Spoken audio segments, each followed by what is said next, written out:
It is super hot outside here in Florida. I think hotter than super hot. The feels like temperature today is 105. That's why you need to call AmericanAirandHeat.com, especially if you haven't serviced your unit in a long, long time. Or, you know, when you say that, it makes me laugh because servicing your unit is something you don't even know what's falling out of your mouth when you say it. Because you don't need your AC to break down, especially now, because it's going to be super, super hot. I've had this happen in the old studio. We had our air conditioning die before we had American Air and Heat as a client. And we had interviews scheduled that day, and it was unbearable. It was literally the worst recording day of our lives. Yeah. Don't be us. Don't be that person. Get the preventative maintenance now before it gets even hotter, and it will. Yeah, or if your AC unit is just on all the time and your energy bill is sky high, and because your unit is old and inefficient, they have way more efficient units now. Yep. I got one. It saved me around $100 a year in the hottest part of the summer. So it'll save you money. You could finance it with them. You redo your duct work to make it more efficient in your house. Yeah, well, there are solutions, right? And that's what we're talking about. Is like you're not going to know unless you give them a call. And hit them up. A lot of people have AC units from the freaking 70s or 80s. You know, like that is old. Yeah, there's better technology. It's like Stranger Things. You know, Stranger Things there. You got a Demogorgon unit? It's AmericanAirandHeat.com. Welcome to A Corporate Time with Tom and Dan. I'm Tom. I am Dan. We are live on Twitch and YouTube. We'd love it if you'd come over and hang out, like and subscribe. We have a great YouTube channel with tons of cartoons, behind-the-scenes content. And if everything goes right today, hopefully we'll have our videos of all of our content on Spotify soon. Whoa. Yeah, just like just like old Red Rogan has. Yeah, just like Red Rogan. So watch it on Spotify now. It's like, all right, well, I'll watch it on YouTube. I was watching it on YouTube, but then I told you about Twitch too. You know, we're just going to put it everywhere. I'm going to just send it straight, just email it straight to your house. All the pennies are going to add up over time. That voice you hear is Chris Crespo. How you doing, Chris? Hey, guys. How you doing? So love me some Chris Crespo. Now, you came in a little low. You're like, hey, guys. Hey, guys. Right? I was like, I'm doing pretty well, man. Well, yesterday was Father's Day, and I'm part of the Dead Dads Club. So okay. Good time. Yeah. I blocked it out until you said something. Thanks a lot. We got to all be in it together, man. Yeah, Come on. We can't. It's a weird day for me. I do have to block it out. Yeah, sure. Or I'll get real sad. So anytime my daughter says something, I'm just like, I'm doing that. Whatever you say goes. Can't think about my dad. 100%. Yeah. I get that. My dad's dead too. I know, that's what I'm saying. His died the most violent way. Like his legitimately the saddest, craziest way of the tragedy. Three. Yeah, wild. Totally sad. So great start. This is a great start. See you guys. That's why I'm here. This is great. We got that out of the way. That's the vibe that I bring to the party. We're good. We got it out of the way. And one day I'll die. Yeah. We'll die. We'll die. So will everybody. Everyone will die. Everyone will die. That's like the audio from 20 years later. Great segue. Great segue. This is why I love you, because I know when Chris comes in here that he's going to yes and with us and have fun. Like, I know he's down for whatever. I'm game, man. A guy with a flowery shirt that has Newman on it and shooting glasses on, you know he's down to have fun. I love me some Chris Crespo. Down to clown. Oh, by the way, let's plug your podcast quickly. If people want to really listen to a great movie podcast, instead of me like really stinking up movies, where can they find your podcast? My podcast, Cinema Crespediso. You can find free episodes if you just search Crespediso, but I'm on patreon.com/Crespediso. Go support local. And there's also Who's the Baddie, featuring, developed by our boy Matt. We have an episode coming up soon with our man Tom Van came back. We did an awesome episode on Demolition Man. That'll be at this point, he's just inviting himself to your show. Oh, please do. Yeah. I got a new one planned too. Perfect. I got a new one planned too because I went and saw Friendship. Yeah, we're gonna have to break that one. We're gonna have to break that down a little bit. I heard your response, your viewing experience. Yeah, I'm interested in seeing. I hated it. Yeah. I know, and it was my fault. Interesting. The reason I hated it was purely, and I've analyzed this to no end. I'm such a Tim Robinson fan. Sure. It's 100% my fault. I made so many mistakes. I watched the trailer, and then I took the trailer, and I created in my mind what the movie should be, and then I went to the movie, and that just doesn't work. Yeah. And if I just gone in without watching the trailer, I probably would have loved it. That helps sometimes. I screwed it all up. Yeah. I screwed it all up, and this is why I hate movies. And you know what? I think I'm the problem in a lot of things. Morgan Wallen. Yeah, I'm the problem. Oh, there you go. No, that's Taylor Swift is I'm the problem. It's me. Morgan Wallen is I'm the problem. So why'd you bother hooking up with me? It's a different. So you're the problem. Actually, yeah, I'm a Taylor, not a Morgan. Yeah, you're right. a Taylor. Much better. You're right. Yeah. Now, are you going to have to go back and watch the ending of it to do the full movie? In order to punish myself for doing the movie incorrectly, yes, I will go back. And when it's released, I will go and finish it. It's an A24, right? Yeah. So it'll be on streaming within 45 days, especially because it didn't make that much money. So the less money a movie makes in theaters, the quicker it comes out. Accountant 2 came out within like 3 weeks of theatrical release. The quicker it bombs, the quicker we'll see it. So it'll be available for us to stream. Very good. Yeah. So do we want to start off with friendship? Do we want to, I know we made a mention of 28 years later. Well, yeah, 28 years later, I'm looking forward to that. Yeah. It comes out next week, I think. Let's jump into that. I've been looking forward to that for a while now. Yeah, now let's, this is movie number what in this particular horror franchise? What, number 3? 3, yeah. The third film. 28 days, 28 weeks, and 28 years. Now, I will, and you guys correct me, I have only heard about this franchise. People that like this franchise really like it. I don't hear much bad about anything 28 related. Like, if it's got 28 on it and it's a horror movie, normally people go like, oh, I love this. There's also the 28 Days Sandra Bullock movie, the prequel, where she's in a... People don't know it's a prequel. She's in a rehab center for 28 days. She meets Viggo Mortensen, plays a baseball player. In the background, there's like zombie stuff happening. And then it's 28 days later in 28 years. Yeah. Oh, yeah. Really? No, cool. that's a real movie. Yeah, that is a real movie, but he's like... There's a movie called 28 Days that came out before. Oh. It's just a weird... A lot of people don't know that these movies, like the first one came out when?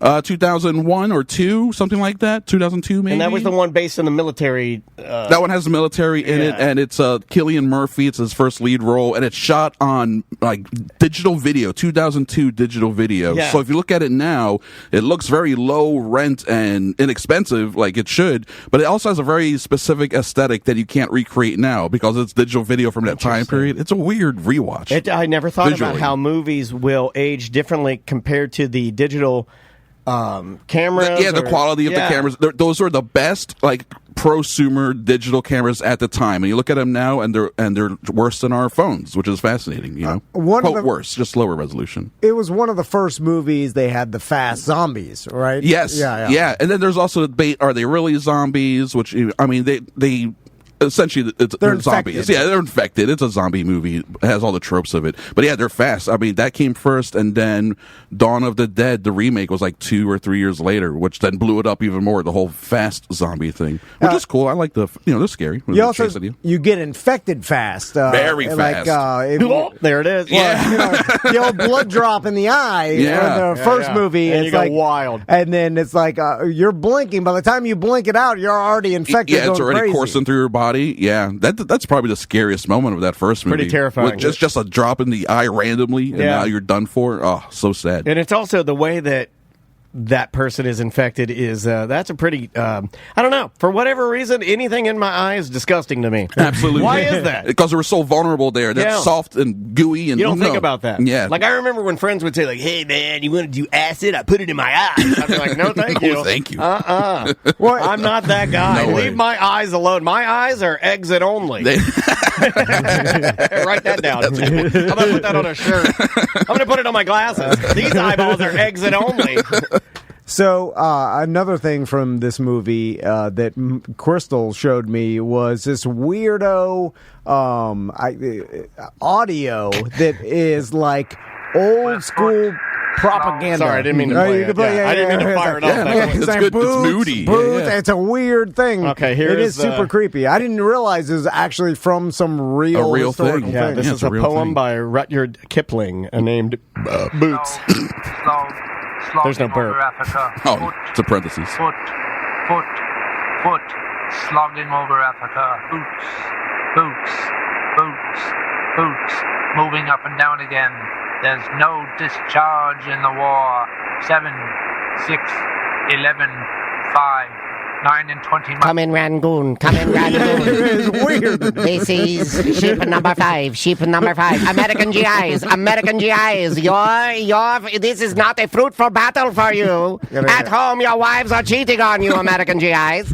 Could you imagine the real person who wrote this poem and then people sitting around, like, even showing it to people are like, ooh, weird. Yeah, my God, he's going to go read Boots to me again. Could you please not read that before I go to bed? This is weird. But for a horror movie, it's great. You know, but, there was a time. There was a time when you, me, Chris, if you had kids and you had a dinner party, at the end of dinner, you'd have everybody would gather in the parlor, and then I'd get Maisie out there, and I'd be like, "Hey, go up there and read that creepy Boots poem."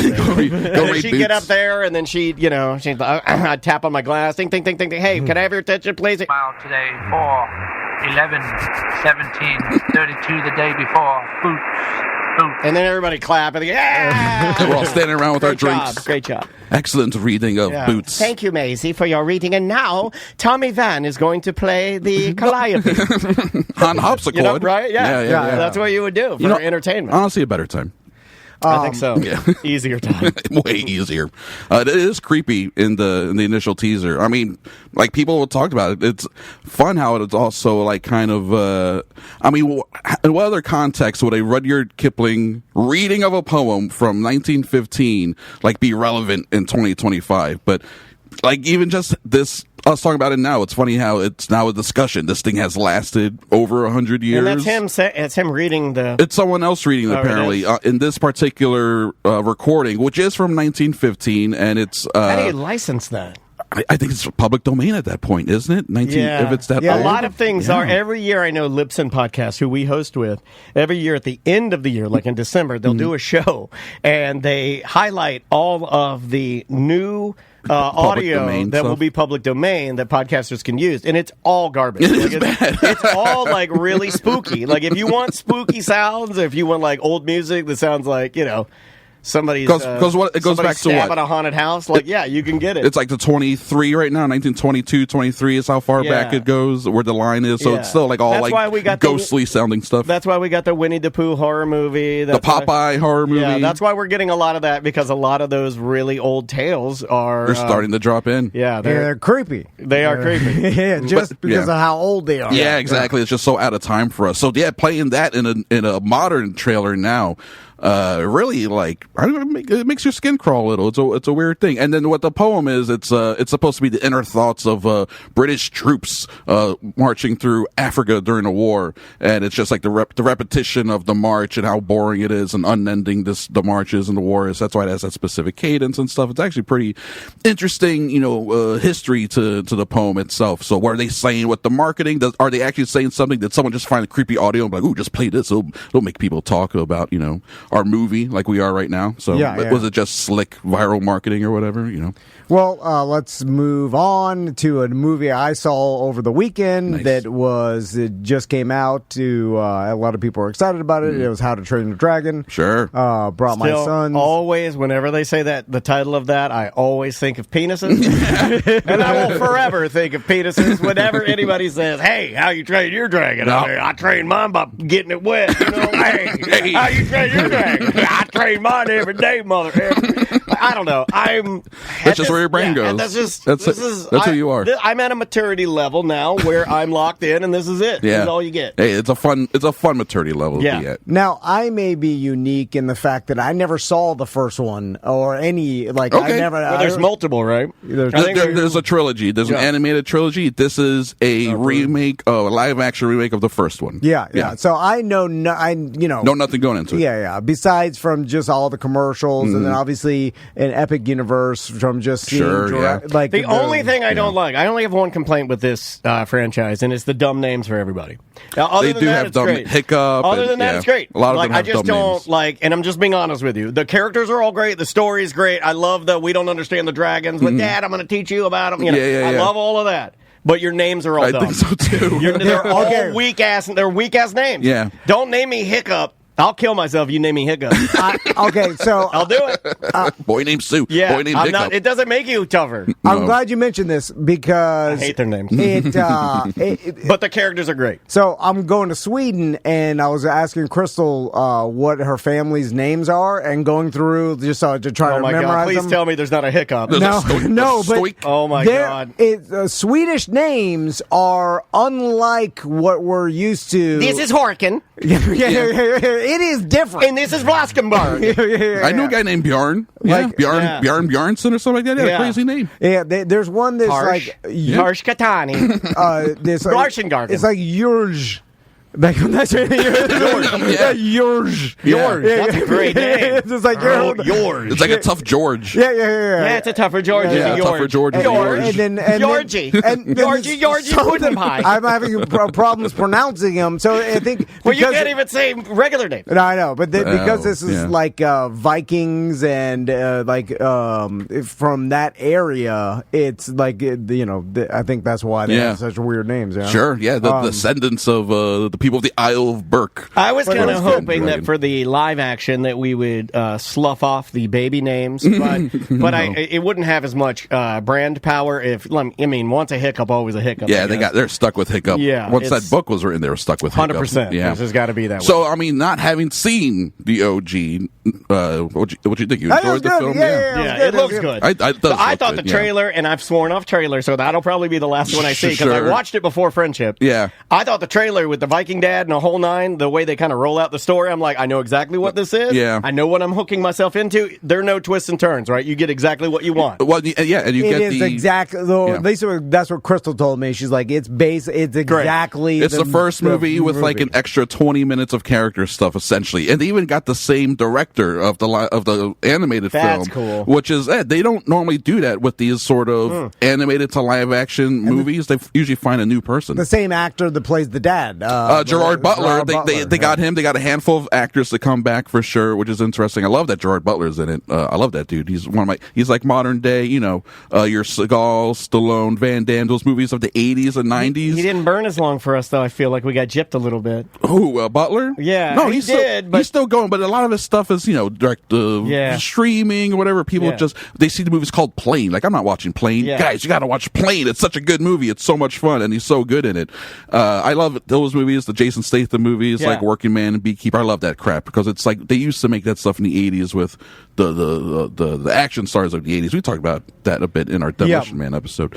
So yeah, I love that he's in it. I love that he's coming back. I love the marketing. They had the cast go to Isle of Burke here at Epic Universe, and seeing Gerard Butler walk around a theme park is a very weird thing. Like, that's the guy from 300. What's he look like now?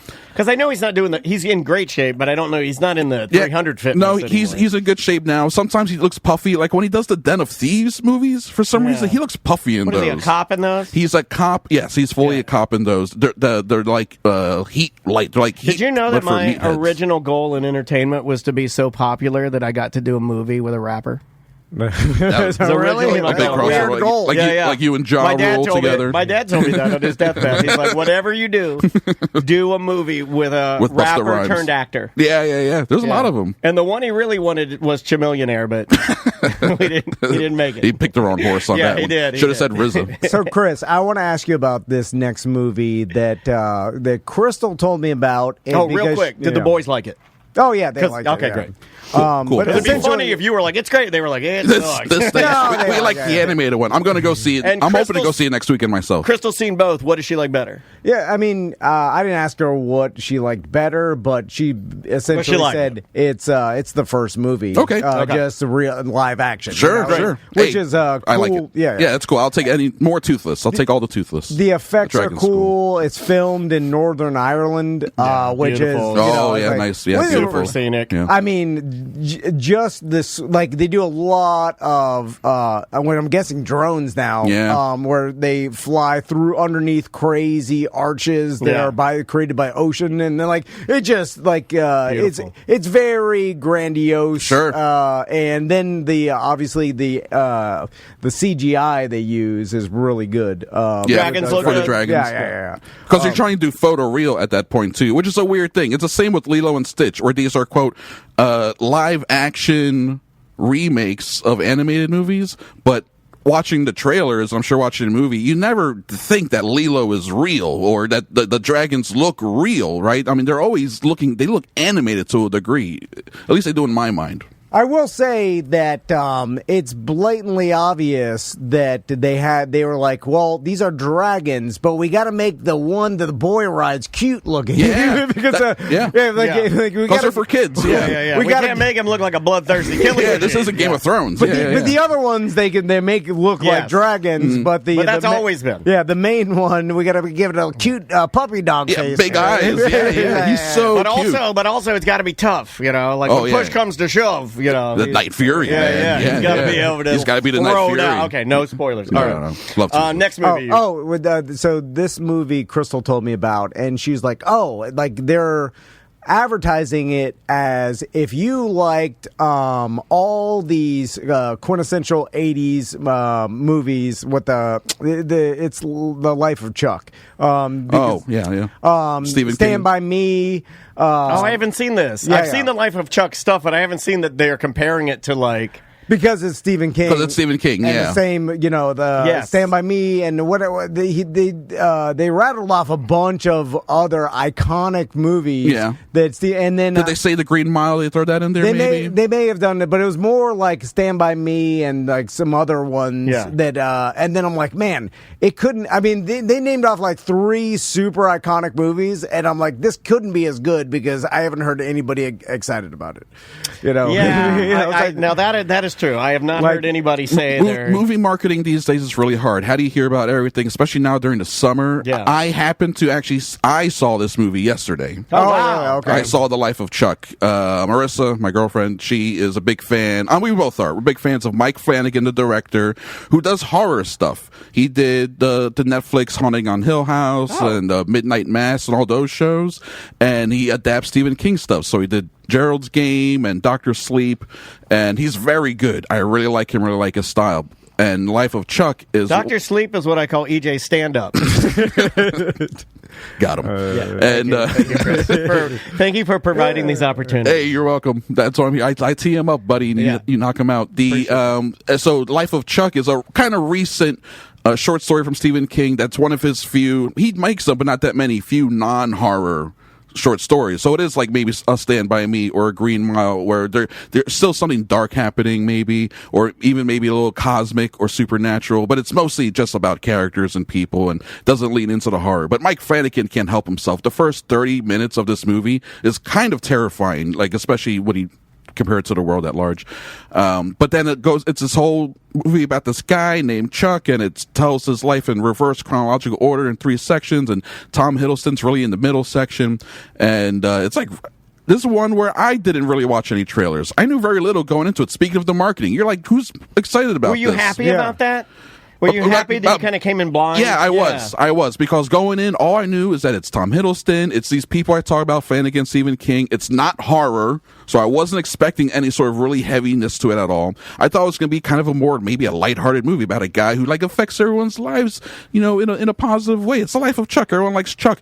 So I was completely surprised by how the movie begins, what it's actually about, how it does go to some places I was not expecting. I was expecting something more maybe sentimental, maybe a little saccharine. Yeah. And I was getting for sure much more adult, kind of dark, but still hopeful. It's a very interesting movie. I don't want to give away any details because part of the fun for me was not having all those details and then seeing this movie and all the way up until the end, kind of trying to figure it out. Chat room saying that too. Chat room says, my wife and I kept thinking it was going to make a hard left at the end into a horror thriller or something. Yeah, it teased up a lot of stuff where it's like, where is this going to go? And then when it was over, it's both me and Marissa were like, very interesting. And we talked about it a bit. And it's always fun when a movie leaves you with something to be like, fully enjoyed it. Great. And it helps it go in. Again, no trailer. Got me on that one. Well, that's the thing. Again, no trailers, no expectations. I was like, my expectations were then fully again, I blown away. Completely think that had I not watched the trailer for Friendship, that I would have watched the movie and come in here and raved about it. If you went in blind on it. Yeah, sure, that happens. I really think I would have. That happens. I ruined it. 100% that happens. But I really enjoy Life of Chuck. I think the marketing is a bummer. They blew the marketing somehow. Like when I was in the theater, I was, not to be ageist or anything. I'm approaching my mid 40s. Sure. I was by far, me and Marissa, by far the youngest people in the theater. A lot of people that were skewing older, and it was a full theater. I could tell when the trailers were playing, since it was Stephen King, almost all the trailers were for horror films, thrillers, red band trailers with like cursing and violence in them. Wow. And the people sitting next to me, I could tell for almost every movie, they're like, why did they? I don't want to see any of this. Like they were not in the mood for this type of movie, but that's what they were being sold beforehand, which is very funny. Like they got the trailer for Weapons, the new Zach Krager movie. That looks crazy. I can't imagine what all these people were thinking. I feel like it's being sold in a way that's maybe mismarketed, and maybe they're selling it to the wrong demo, the demographic, the people. It's these people. These are the people that showed up. I'm sorry. That's I changed my text tone to boots, and that's my wife texting me to pick up something on the way. There you go, on your walk home. Apologies. Yeah, it's a good movie. I liked it. Life of Chuck is good. Real Put it quick, on the list. I forgot to talk about this. I saw How to Train Your Dragon IMAX. And, you saw it in IMAX? Speaking of being too old. That's where that's a big screen, man. I blew your... I was like, your eyes. Not even the eye. I was like, so loud. Like, it is loud. It's loud. Complaining about how loud it was. What the hell is this, AC/DC concert? It's crazy loud in there, yeah. Who do you think you are, Metallica? Did you go to the Point Orlando be one? that loud. Did you go to the Point Orlando one? No. The stairs. Yes, you have to climb so many stairs. The sound is supposed... Especially you went to the Dragon movie, so when they got fire on the screen, you're going to feel it. Yeah, I want my seat to rumble. Yeah, from the base. Yeah. I didn't really notice a difference. I was like, this is pretty close. When do we all get headphones? When we do what? When do we all get headphones? I mean, we're doing these silent discos everywhere. How far out are we? Interesting. You go to the movie, and then you get headphones, and then I can have mine IMAX rumble crazy. This guy can turn his down, little baby. Like, how do we... It would have to be bring your own, because people aren't going to wear... you're going to be like, there's diarrhea on someone else's headphones. Someone's sweaty head. No one wants to wear these after I wear them. Bring your own headphones. It's fine. Yeah, and then you have your own, and then the armrest. It's like an airplane. You have the little plug, and you plug in your thing. Mine or you have Bluetooth smell like a pinch a penny. Hey. Okay. Yeah, that's true. That's gross. Let's stay on movies. So let's talk Mountainhead. I think did we? That's the Max Steve Carell. Right? Yeah. I have had this queued up and ready to rock on the Peloton and with Andrea for every single night over the weekend. We just couldn't do it. Tech. Because is it going to bum me out? Interesting. About bunch of tech bros. Yeah, it's a little too close to reality right now. Are they going to end it with like, okay, this is where it's headed? Yeah, your life sucks now. Bye. Bye. I'm sure I want to do that and then go to bed. Well, the only reason I bring it up is because something must have been released that's like consumer grade AI, the video AI, because I've seen it a lot more, or maybe because like I'm watching them that it's in my algorithm or whatever, but I'm seeing a lot more of AI generated clips come up on my reels, and then like the fake news story, and then like fake disasters, and it's interesting because this is kind of what this whole movie is about, is these tech billionaires are all in some like ridiculous mansion on a mountain, and they're all together when basically the world has this huge there's some problems that are being created by social media. Yes, and deepfake AI videos, or like it's insinuating that countries are collapsing, or at least having riots in the street because like their leaders, or these fake AI videos are coming out and people are believing them. I'm looking at these AI videos coming out right now, and it's interesting because there are people doing them for the LA riots now. Yeah. So that's why I don't necessarily want to queue up that show. Yeah. You know what I mean? I'm like, So if you play Mario Kart. like, they are insanely realistic and will fool you at first, but as soon as you go to the comments, the top comments are usually like, this is AI fake. Yeah. And it's an easy way to know that they're fake. They'll be flagged pretty quickly. So people can tell, It's essentially like, I could see this, obviously later on where it's harder to realize, but I feel like... in a few years, years, it's going to be a bummer to try to tell what's real and what's not. And also in a few years, we're going to look back at some of these now, because I'm getting the same ones too. Like a reporter is like, this is happening, and in the background, it's like the Kraken has come up out of the ocean or whatever. I'm not here. Yeah. I'm not real. And then at the end, they always say, and I'm not real. They do that too. They're going to stop doing that for sure. And then it's going to be like, how can we tell what's real and what's not? And then these, within 5 years, it's going to look like, what was that? Will Smith eating spaghetti? Remember that video from a few years ago? Yes. Like, it's going to have that level of like uncanny valley. Like, this is clearly fake.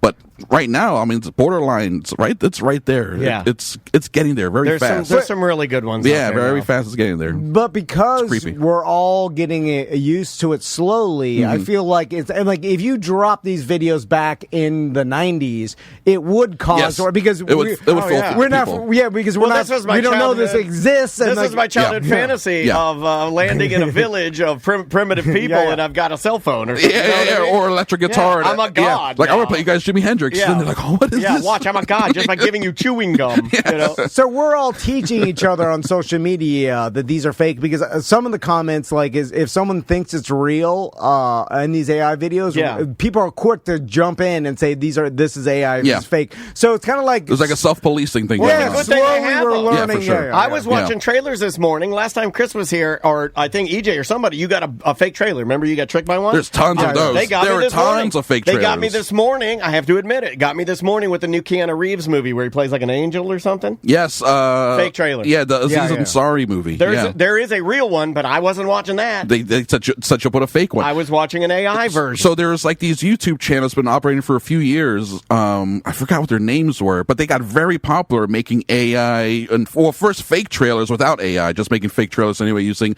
other existing content. Splicing stuff. Yes, exactly. And now with AI, it just makes that stuff easier. And they were fully monetized because they were getting millions of views on YouTube and they were fully monetized, and the studios like Warner Brothers, instead of having them shut down for copyright violation, which they could easily do, they just went to YouTube and were like, any money that they make filter back to us. So Warner Brothers, stuff that was labeled Warner Brothers, that money was just going to the studio, and they were just letting this copyright theft happen until this big article, this big expose came out in the Hollywood Reporter about a month or two ago, and then YouTube shut those channels down like a week or two later. Interesting. But they were operating like fully with the consent of several studios, just because the money was then being filtered back to them, despite the fact that they're using people's likenesses, actors. Were they splitting the revenue or taking all of it? I think they were taking all of it, but since it's like multiple studios. So if this is a Warner Brothers movie, then Warner Brothers gets that money. But if it's like Fox or Disney or whatever, maybe they didn't have the same deal or whatever. So they're still making money off it. This guy, in the article, it said he had like a dozen people. Excuse me, he had a dozen workers, employees, just cranking out new videos daily on this channel to see whatever would hit. To just make the viral. channel big, so they're just trying to go for size, so the money didn't matter? There was getting enough money anyway. There's enough money was still filtering to them. He had a staff of a dozen people at least. Yeah, that's what I mean. It was working, and he was like in India. I think this one particular guy was, but obviously they're worldwide people doing this kind of stuff. You know, it was coming out of India. Weird. I know, right? Exactly. That's weird. Like scams. Well, it's also big. That's a new one. Also big in the Philippines. Obviously, the old Nigerian Prince scam. Right, they're still doing it in Nigeria. How do you spell that? Scam everywhere, man. Scam crazy. I saw the AI Simpsons, the real life. Have you seen that one? Because I don't know how we were watching. What, Marge YouTube. giving Homer? No, I've seen those. It was Lisa and Homer. It was a fake movie. The trailer Family Guy crossover one. Where like Homer's like Seth Rogen, and they like Kristen Wiig as Marge. Oh, so they cast people as where they just do the pictures, and it's like a moving picture, and it's like a cast. Well, it's even more than that. It's like AI. It's like the trailer's supposed to be a live action Simpsons movie. Yeah, and then it's AI. And my sons realized it was AI quick. Yeah, well, they do it with everything. You know, it's pretty interesting. They're like, oh, it's AI. They'll take like Red Dead Redemption 2. That's the latest one I've seen. The Simpsons one is older. They'll take like Red Dead Redemption, and then they'll take every character in there, and then make a photorealistic version of it of a Panavision film from like the 1960s. Yeah. And then they'll be like, this is what it would look like. This is what the cast will look like. Whatever. Yeah, that's very, very popular. Yeah. Have you seen the app or whatever that could take photos and then make a 5-second movie out of the old photos? That's weird. I've seen like I mean, that effect. I've seen photos turn into a weird AI thing where it's like, let's just like AI predict what happens next, and it's always something weird or off-putting. Yeah, I'm talking about like you take an old family photo, and this is what is being like marketed as. You take an old family photo of it, like your grandpa that died a long time ago. He's got like a sailor hat on, and it'll like it'll kind of animate him for all of a sudden for like a few seconds, where he's moving, and I've then seen he's the ones that turn to the camera. It's like it comes alive, right? And then I took a picture of my dad. He's like, he did the V. He did the V. Like he's eating it. And then for whatever reason, you kind of want, especially like if it's old, like if it's a picture, you have no video of some person in your ancestry, and then you can animate them make to like turn them alive. Can you make them dab? So it's an odd make thing to want. I'm like, whoa, this is like my grandpa's doing the Running Man. Or take old photos of family members that have passed or whatever, and then animate them in a second too. Like it's odd to want it because it's fake and it doesn't mean anything, and it's ultimately very meaningless. But it also is like attractive to me. Like, wow, that's cool. That's a cool technology to have, and I bet a lot of people would pay a monthly fee to have this app that you can put in photos. Would you pay $50 to have your dead grandpa wrapped to Snoop Dogg's gin and juice? Yes, I would. Yes, I would.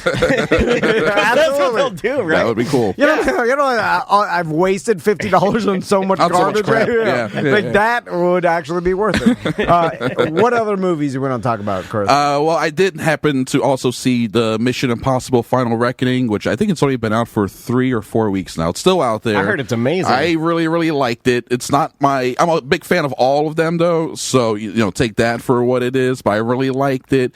For me, it's like maybe in the middle of the bunch in terms of like how much I like it. The one before this was your favorite, right? The two before, Fallout. The sixth one. Fallout is just one of the best movies ever made, let alone a Mission Impossible movie. Fallout's so good. But Final Reckoning's so fun. It's really enjoyable. And it's interesting that it's the 8th movie in the franchise, but it's making the most money of all of them. It had the biggest opening weekend at like $77 million. And it's doing very well worldwide, and we're having a great box office summer so far with the movies that have come out this year. We are ahead of pace of the summer box office total for 2019. Oh, wow. Which is a big deal because that's pre-COVID, right? COVID messed everything up. We are essentially, they're kind of saying maybe we're back because 2018 and 2019, those 2 consecutive summers were like the highest box office summers revenue-wise of all time, fueled in part by the 2 big Avengers movies that came out, Infinity War and Endgame, because those both made so much money. Yeah. But even so, consider that Avengers Endgame came out summer 2019, and without an Endgame type movie this year, our box office is already like on pace to beat that summer, which is great. So can you make an argument that Thunderbolts filled that place because that movie overperformed? Did it not? I think it overperformed in terms of people weren't sure if the Marvel sheen is gone, right? They love it. Yeah, people really liked it. The word of mouth was strong. It did make some good money. It's not making Avengers level money, even though the whole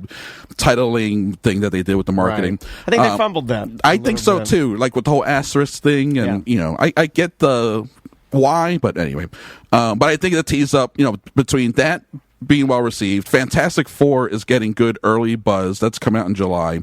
Leading up to the Avengers movies next year, I think Marvel is going to be making a ton of money for the next couple of years. Now, whether those Avengers movies they're making, I have a sneaking feeling that they're going to be bad. And I'm kind of looking forward to seeing how much of a train wreck they might be. Because it does feel like Marvel's scared. They had to pivot with the whole Jonathan Majors thing. They were doing one big, huge storyline. Majors got in legal trouble. They dropped him entirely. They had a whole storyline revolved around his character. They had to drop that.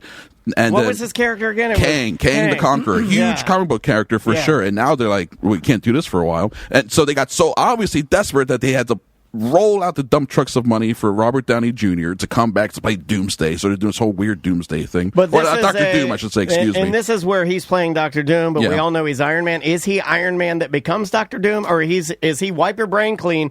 This is just a Dr. Doom played by I think at the reveal, I think the comic book accurate reveal, I'm not a big, I don't know that much, but I think he was a Tony Stark who did take over the mantle of Doctor Doom in whatever multiverse Earth that he's on, and then it becomes a multiverse movie. If this is a true story, of how Iron Man did go crazy and then become the bad guy, then I can get behind that. Not just some sort of weird doppelganger situation. I can get behind that. I think that's the only thing that makes sense. But that it is also a multiverse type movie, which we've been getting a few years now. I think people are sick of them, but this is how they're going to fold in a lot of that Fox X-Men stuff that they purchased. So like Patrick Stewart and Ian McKellen are in the new Avengers movie and stuff. They're working a lot of those older X-Men characters from 15 years ago into their current MCU, air quotes. So it's just a big way to try to incorporate all the stuff that they purchased from Fox in that big acquisition from 5-6 years ago. It's a big end game that's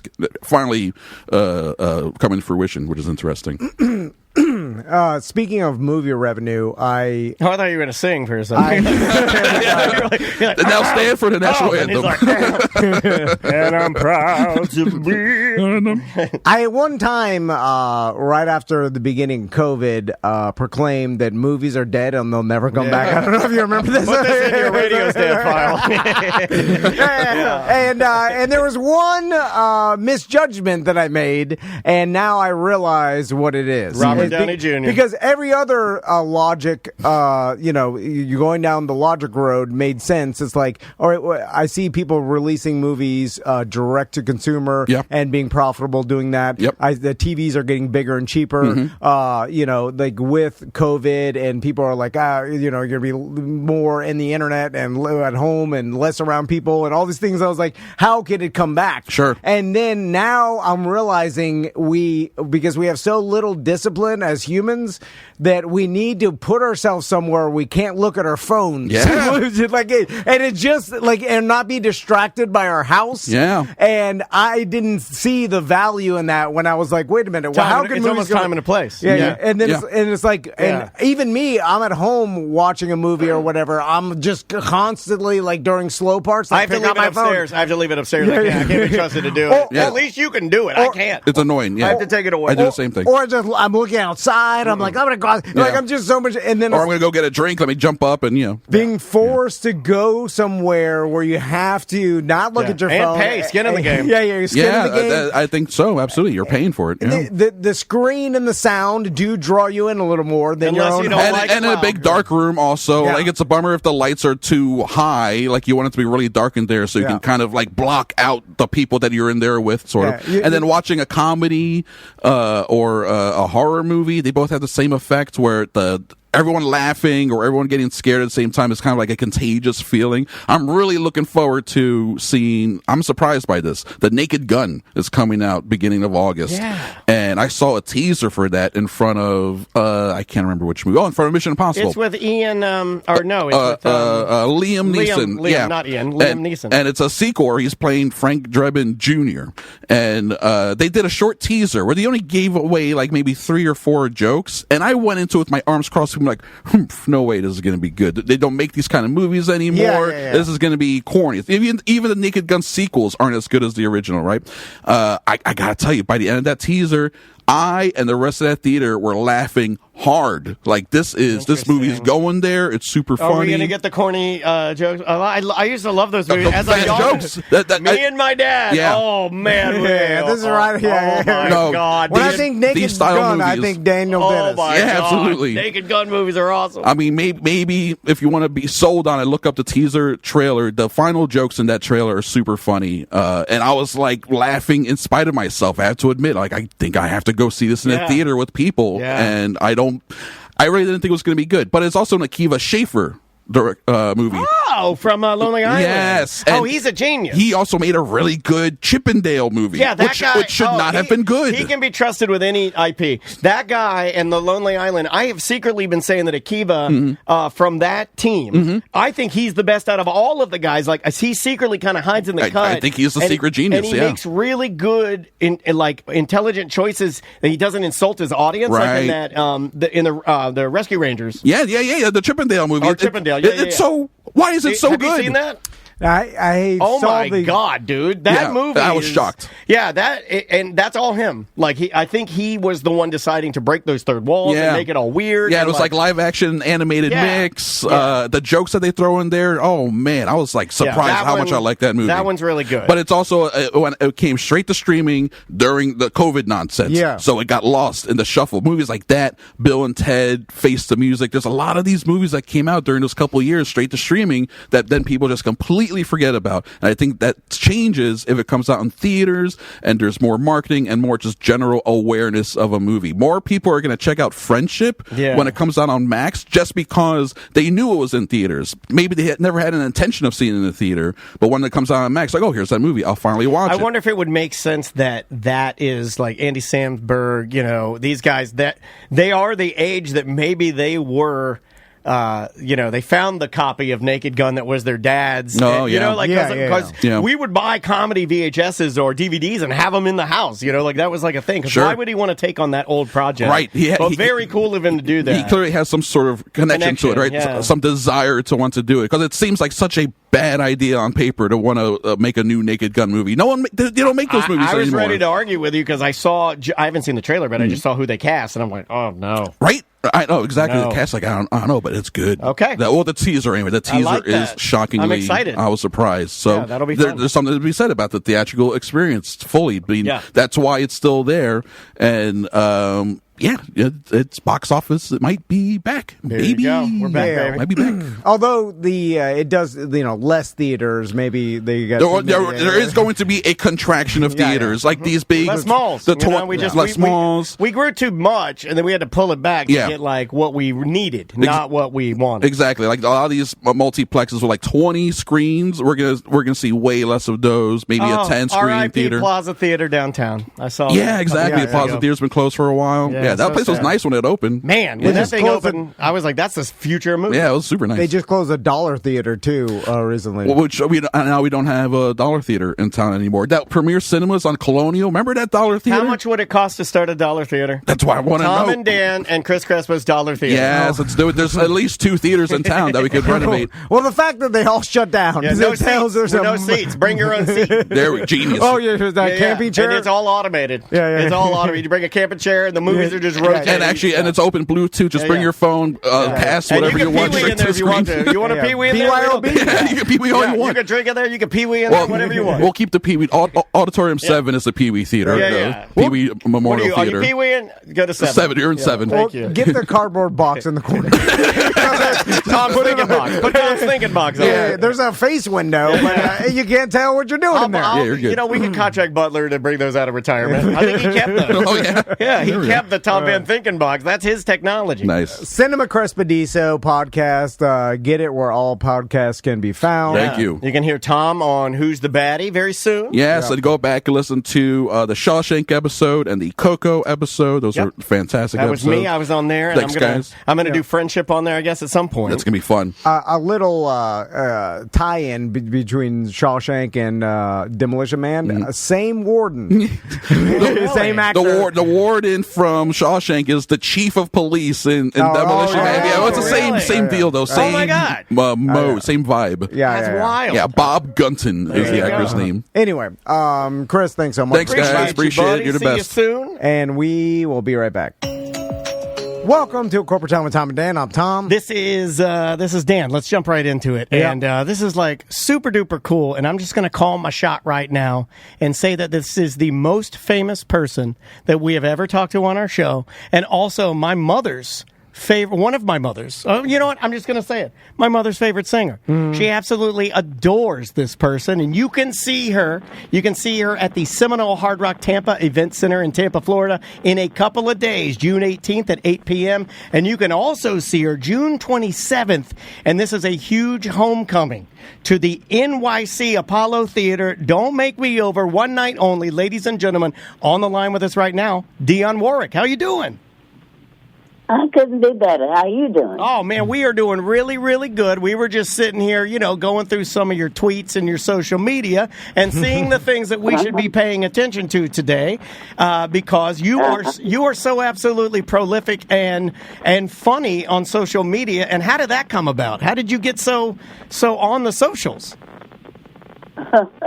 I had my nieces and nephews here at my home one afternoon, and they were tweeting, and they were having such a fun time. I mean, laughing and carrying on. So I decided to come up front to see what they were laughing and giggling about. And Brittany, the elder of the three kids, said, "Oh, this is what we're looking at." And I looked at what she was laughing about, and I said, "You really find this funny?"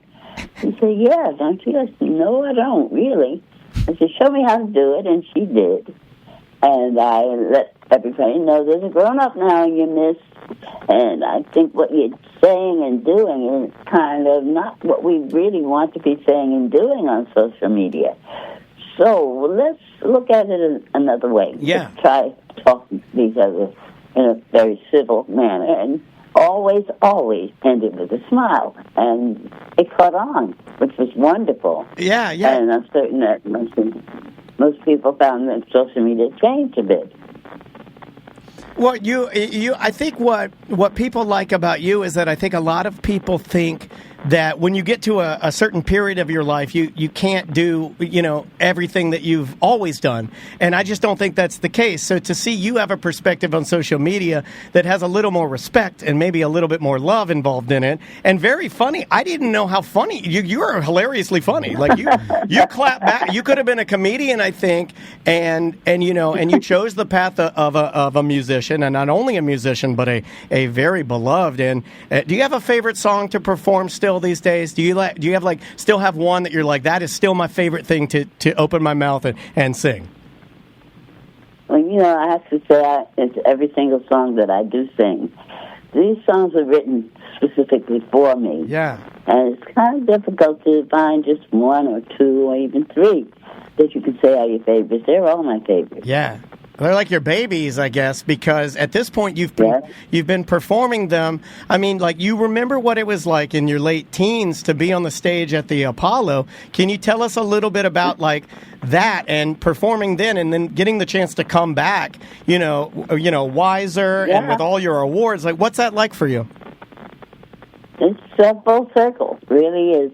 When I first graced that particular stage, I realized that I'm standing where the icons of our industry, who are still the icons of the industry, Elvis, Gerald, Sarah Vaughan, Lena Horne, and Carol, Sammy Davis Jr. I mean, these people set the bar for me. And we were entered into a gospel caravan. We were on amateur night. Yeah. With my gospel group, the Gospel Airs, and we actually won, which was amazing. Yeah. That was my first time on that stage, and on the 27th of June, it'll be the last time right now, because they're going to close the Apollo Theater after our show to renovate it, which is wonderful. Oh, so I'll probably close it and hopefully open it again. Yeah. Oh, that's terrific that you get to full circle that come there and kind of shut it down, so to speak, before they. I remember as a young boy staying up late and watching even Showtime at the Apollo and stuff like that. Yeah. It's it's interesting to see how.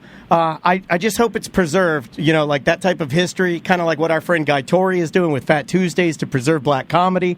It's cool to see. We have to protect this stuff and make sure that younger people get a chance to see it. Dion, absolutely. The Apollo will always be. There's nothing you can ever do to the Apollo or about the Apollo that does not still have that iconic feeling of that's the only place. If you make it at the Apollo, believe me, you can make it anywhere. Yeah. Tough. Dion, what was it like getting inducted into the Hall of Fame, Rock and Roll Hall of Fame last year? Well, yeah, like I said in my acceptance speech, they finally got it right. I've been nominated twice before. They finally decided, well, maybe we better go ahead and give it to this lady. And they finally did. I think it's wonderful that they decided that I deserved being in the Rock and Roll Hall of Fame. Although I don't think what I feel is rock and roll. I feel they really should be changing the name of the Rock and Roll Hall of Fame to making it the Music Hall of Fame with all the genres now that they're inducting these people into. I agree because, like you said it yourself. You're standing there as a young girl playing the Apollo in a gospel group. A lot of people don't understand that those gospel roots. Whitney Houston, gospel roots. Gospel roots are important. Gospel is not rock and roll, but it can feed rock and roll. And so I think you're right with making it the Music Hall of Fame. It just seems like it would make more sense that way because, especially now that we have rappers and all kinds of different people that are displayed in there, and rock and roll just doesn't fit that anymore. Exactly, I totally agree. And who knows? Somebody's going to hear me one day. Going along with winning awards, Dion, is there one particular Grammy that means more to you than others, or do they all equal? How does that work? Yeah, no. I have to be completely honest with you. My very first Grammy is the granddaddy of them all, as far as I'm concerned. Each one, of course, has its own special meaning, of course. But I think my very first one has a lot to do with being the very first that would ever happen in anybody's life. And how do you feel how do you maintain the energy, Dion, to perform still? We saw you at Pride events. You're always out there. Then you're online. I mean, you would think that you tuck in and relax. It doesn't seem like. I mean, you have incredible drive. Yeah, I enjoy what I do. I love my music. I love being able to bring it to people. And they apparently want me to do so because they keep coming out to see me. Yeah. Oh, if you go to her Twitter right now and just read some of her, or on X, if you just read it, people are interacting with you crazy. One last question for me, Dion. What was it like when you first heard somebody sample one of your iconic songs? Because I would argue that you probably had some of the most sampled music in the world and probably still is now, but have you changed how you feel about it? Do you like it? Was it flattering at the first time that you witnessed that, or were you angry? No, it was wonderful. Yeah. First of all, know that our babies, as I call and refer to them as, were listening to what I consider to be good music. Yes. And decided, well, that has to be a part of what I'm doing. Let me see if it's okay with her, if I can use some of this. And it's fine with me. And I'm thrilled that they continue to decide, well, I want to put some Dionne Warwick in my music. Which is all right with me. No problem. Keep me alive. Yeah. I think that's such a positive and forward-thinking way because there were people at the time that would just get so mad and they dig their heels in and they'd be so angry that these hip-hop artists are chopping up their songs. But I think for you to look at it like, nah, man, you are moving me down the tracks, that's a future way of looking at it. Dion, I know you're involved. I know you're involved in Twitter, but do you, like the rest of us, do you scroll reels and do you TikTok other social media? Do you consume that? No, I don't. It's a better life. Yeah, stay off of there. Well, Dion, I know you have a bunch of other interviews to do today. And again, if you want to see a legend, June 18th at the Seminole Hard Rock in Tampa, get your tickets. And of course, she'll be at the Apollo Theater on June 27th. Yeah, and that's a huge home. Congrats on your homecoming, and thank you so much for the time today. We're honored to talk to you. My pleasure, darling. Thank you for inviting me. All right, Thank you very take much. care. That is Dionne Warwick. Wow, it's super impressive. I got chill bumps a little bit. That was my mom's. That's one of my mom's. That's one of my. I'm gonna cry a little bit. That's one of my mom's ladies. That's one of the ladies. Yeah. That's one of the records. All the records in my house were soul, all classic soul. My first record was Isaac Hayes, the theme from Shaft. Sly. We lost Sly Stone last week. That's another one of my mom's favorite. Sly Stone was the man, and Dionne was one of the ladies. Like my mom loved Motown. That was like her. That's her S. That was her stuff. And this is a big one, dude. That's a huge get. Thank you to Billy for giving us 10 minutes with Dionne Warwick. That's huge. Talk about going through, imagine her experience going through the entertainment industry at that time. as being treated probably very poorly. A black woman. A black woman. Singing gospel. Yeah. And then in the entertainment industry, even a woman in entertainment, but you're talking, she's coming up in the 60s and 70s, and just her career, the longevity of it, and it's funny. She had a strange. Well, let me reframe that. She had a unique voice for the time. I think she was considered. I read this morning. I'd never heard this. She was considered a contralto.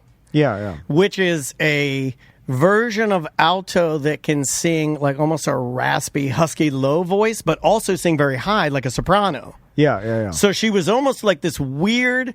Again, I mean that positively, like a weird soul unicorn. Yeah, unique. And they could fit her in, and so she had this truly unique sound that nobody else was able to do. And I know that, obviously we're not going to ask her about this, but I saw in her, Wikipedia. Oh, there's a lot to not ask her about. But about the, tax problems she had. In 2017, she said nothing. Yeah, and then, there's a lot of stuff on Google. It's like, how did Dionne Warwick lose her fortune or something? And then but you're like, think about at a time you're coming up and, you're a young girl back. I mean, when did she say she first did Apollo? 1950. At 15? Yeah, 1950. A young black woman. Yeah. And then you come up Teenager. the ranks and you start making a name for yourself and making money. And you have no idea how... the correct way, who to trust to help pay your taxes, how many, you're performing in different states. And who's even going to help you? Yeah, think about how complicated. Each state you perform in, you have to have you need a CPA because the money you earned in that state, technically I think you're, so there's something about I know what you're earning money in different states. Like a lot of people don't realize. No, you're taxed on the state. Yeah. We don't deal with this as normal people. We're not making money in different states all the time. I was just watching performers are. You know who I was watching talking about this? So then you got this huge complicated tax thing, and then if your accountant doesn't do it right, then you're on the hook for that. You know what I'm saying? And then you don't know. It's complicated because maybe you're helping out your family. You've got other businesses you're going. You're a performer. You know what I'm saying? And then also being taken advantage of, people saying oh, trust me, I can do it. Just in the music industry alone. Well, we say that a lot to people, by the way. You and I, we're like, trust us, we got it. Yeah. So I feel bad in that aspect but the fact that she's still performing at 84 is pretty cool, man. Also, so big of a star that it's one of the first times that there's so much on the table to ask about, and we have such a small window that it almost becomes just like a selfish grab to be like, hey, we had Dionne Warwick on, because we realize, and it's important for me to say this to the listeners, we realize we're not really going to show you anything about Dionne Warwick. You probably couldn't. Hard-hitting interview. I mean, come on, man. But we're doing what we can. I just want to talk to her for a second. Honestly, I'm not going to start deep diving into tell us about your relationship with Burt Bacharach, which is she's got to. She does. He was a producer on one of her albums, and they had a falling out, but they became friends again and stuff and it's just it's all on the internet. It's just your son is your manager and band leader. I don't know. So it's kind of it's cool just to talk to a living legend like that, and not very many of them left. Related to Whitney Houston too, right? Yeah, cousin of Whitney Houston. Yeah. Crazy. Well, the Houston family, very gospel-y, right? All of those, was it CeCe Houston or a lot of that. I mean, that's like gospel royalty. That particular last name. She won 6 Grammys, Rock and Roll Hall of Fame. Hold on, let's do a walk on by. Yeah. Let's do a little walk on by. What do you? I'm gonna play her. I'm gonna play a little Dionne Warwick. Here's a little.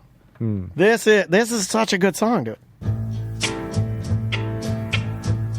Things were recorded better then. If you see me walking down the street and I start to cry each time we meet, walk on by, walk on by. Oh, that little bit of rasp in there. And this is who did this song? 2 years ago? Was it Doja Cat? It's been oh, who's doing it now? That is such that little bum, bum, bum, bum, bum, that little trumpet thing. Yeah, that's been sampled. I don't know, endlessly. It's hard for me to even imagine still performing at 84. You know what I'm saying? Like, but if you were 84, I feel like you would champion the spirit of your pop-up.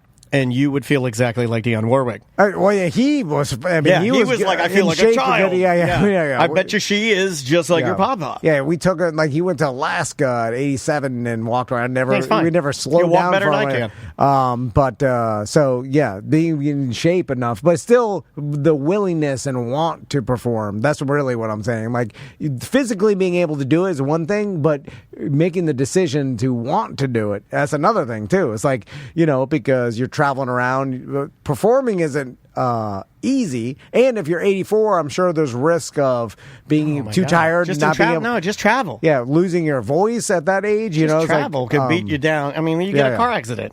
Like just getting sick on the plane or whatever.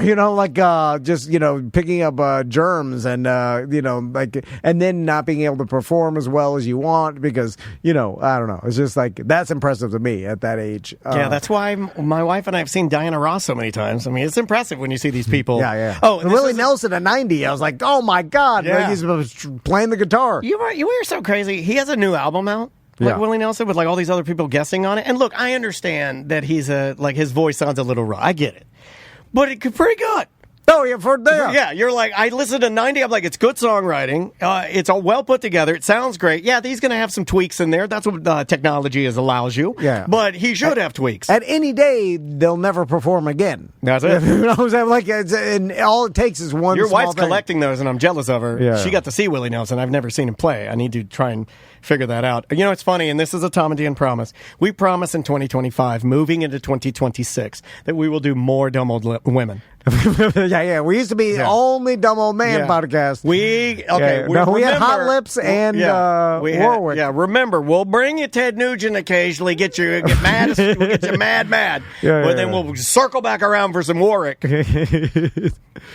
What if we had Dionne Warwick on the line, and the chat room said they always get him confused with Warwick Davis? Oh, okay. Who is Willow, I believe, the little person that played Willow? No. I should have told you this was Warwick Davis all day. Like, I used to do this kind of stuff to you all the time, and it's a really mean. I think I'm too old to do it to you now. At 49 years old, I do not believe. I think you would get so mad at me you'll punch me in the face.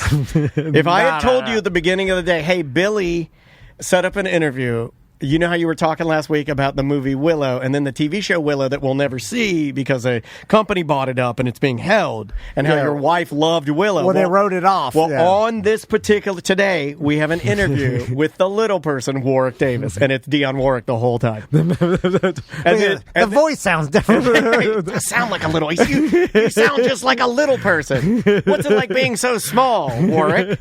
And then she'd hear Warwick and she'd be like, "What is it?" Like, And then she goes on. I should have done this. Yeah. And the whole time I was like, that was a great interview. I should have done this. My greatest interviews is when I don't know who I'm interviewing. And during that interview, when you asked your question, she said, and I think she was going to lean into you asking a good question. So that's why I put the camera on you. That's why I was pointing at. I was like, I put the camera. Anytime one of us, the person we're interviewing says, that's a good question, I will put the camera on the person that asked the good question, and then you get to bask in the glory a little bit. Although we didn't have any good questions for Dionne. Not really. The first Grammy makes sense. The first one's always the best one. Yeah. It would have been more interesting if it was like, it was the fourth one. It was like, I don't know. The first one was like, I knew that. I knew that. I've already done the best thing you can do. It's the best thing you can do in music, right? Yeah. I mean...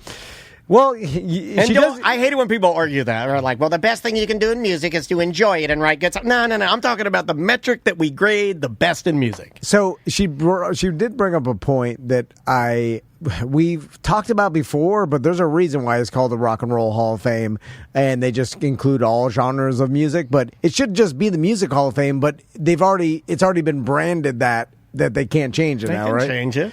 Yeah, but or they could do like us, like you're thinking about changing the branding to ACT, and we're chickening out because we have so much brand equity into it. We're like, I don't know, man. If we kill it prematurely, we could be shooting ourselves in the foot. Like, I think that's why they don't do it, because saying you're part of the Music Hall of Fame, I don't think it has the same meaning to future recipients of that. So therefore, it's not as sexy. I will tell you that they just want. It sounds too generic. Yes, The Music Hall of Fame, the Pop Music Hall of Fame, the Popular Music Hall of Fame. But then some people don't want to be involved with the pop music. You see what I'm saying? Right. So Rock and Roll Hall of Fame. But she is right. How about the Boogie Woogie Hall of Fame? She's right in the fact that it does.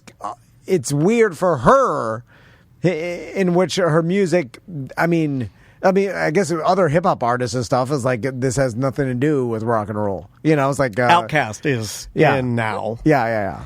Now I could make an argument that their style of hip hop is so alternative that it would be considered more rock and roll than traditional hip hop or rap. But I don't think anybody wants to hear that. But Dionne Warwick, I mean, pretty far away from rock and roll. Oh, she's as gospel as she's more gospel than she is R&B. In fact, a lot of the records my mom had were the gospel records. Yeah. Because, my mom's a church organist. It all makes sense. I mean, like you would be like that would, and that makes sense to me too. Like a lot of the artists that my mom followed were gospel artists that then just went into rock and roll or hip hop or, or like R&B or, like, cause they would branch out too. Yeah. Well, it makes sense because she was more in that world. She was also a music teacher at this time. So my mom was learning and going to college to be a church organist. So she was really in that world. So gospel music was a gateway. All right, well, let's take a quick break. We'll be right back with more of Corporate Time. Welcome to Corporate Time with Tom and Dan. I'm Tom. I am Dan. We're live on Twitch and YouTube. We'd love it if you join us. Just search for @Tom and Dan Live, and you could see like crazy guests, and we have this is a white whale. Yeah. This is like an Orlando royalty. A white-faced whale. We can say that. I think we can say that.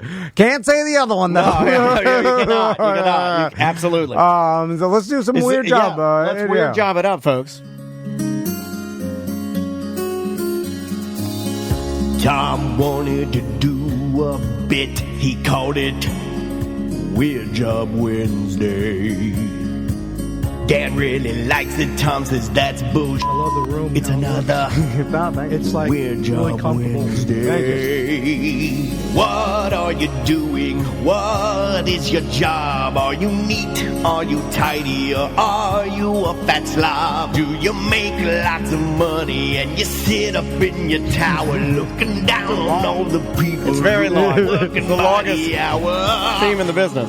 It's a Weird Job Wednesday. Just another Weird Job Wednesday. The kids, they like their themes fast now on the social media. Oh, yes, it's Weird Job Wednesday. Just another Weird Job Wednesday. Thank you, Tom.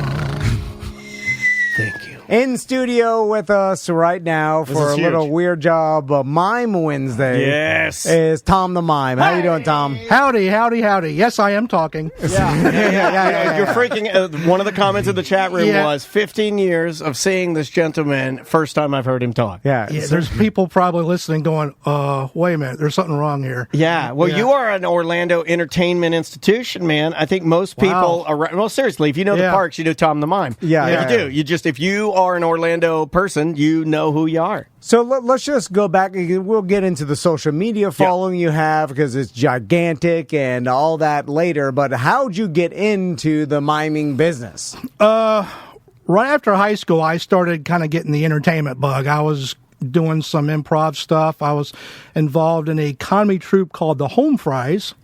Okay. But that wasn't a full-time gig. That was just kind of like a night thing. And once you get the bug, it's like, man, and this is back when I was, after high school. So you're like an improv comedy guy. Yeah, 18, 19 years old. And I was like, man, I want to do this full-time.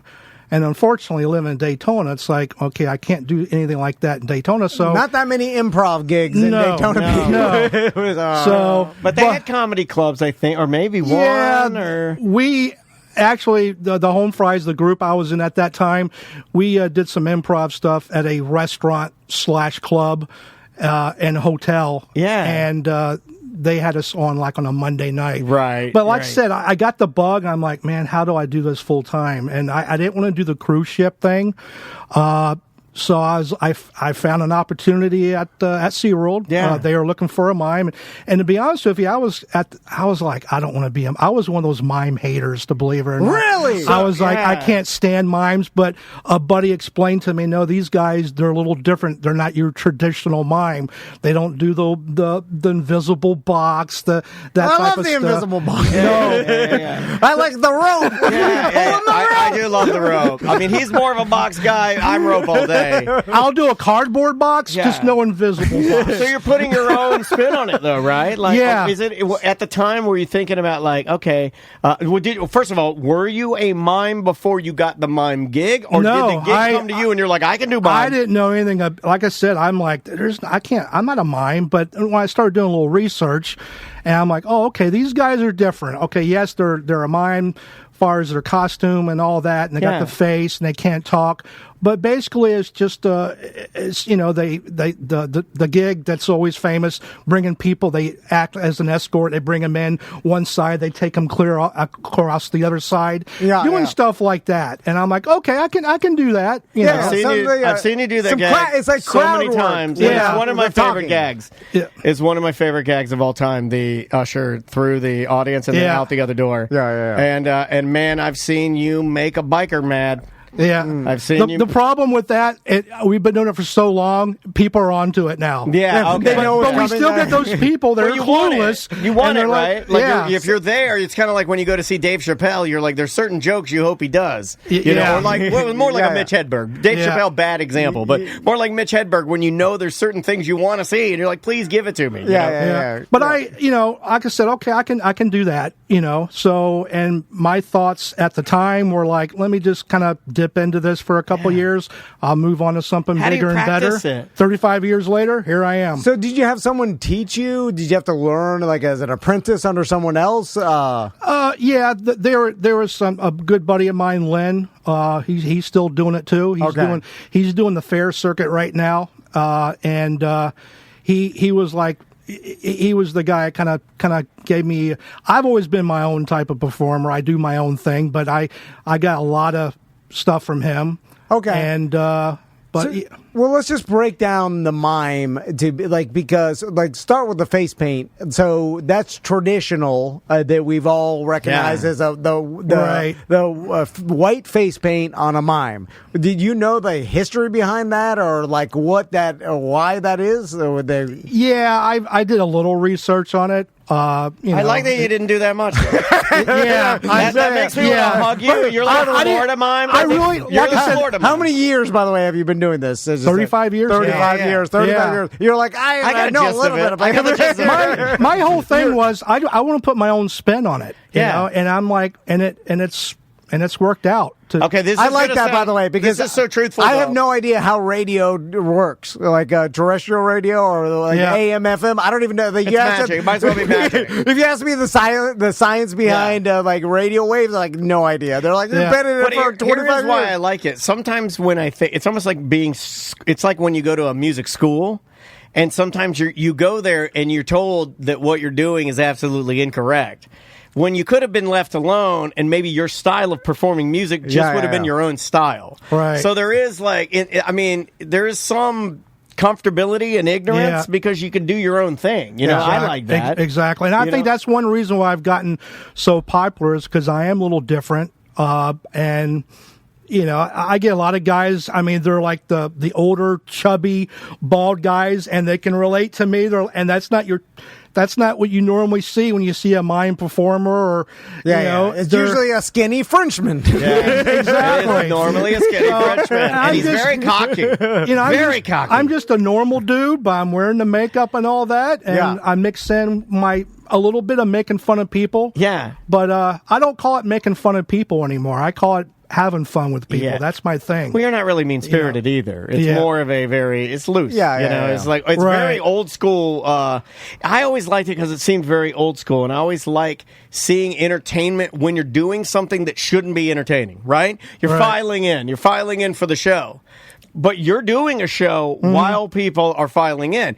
I would say that's the toughest audience because people are irritated. They're trying to get in. They're trying to like find the right seat and get grandma sat down and get the baby situated. And did you get your last beverage or this sort of thing? I want to see Shamu. Yeah. So this time of the year is tough too. When it starts warming up, getting hot. Oh. And it's that transition, and you're doing a show, and you're not hearing the laughter, and you're looking up, and all you see is people fanning themselves. Oh, they're burning alive. They're fanning. They're not used to the heat, and so that affects the performance. Yeah. You know. And then all the dads are like, at least I paid $1,800 for this room. I bring my whole family.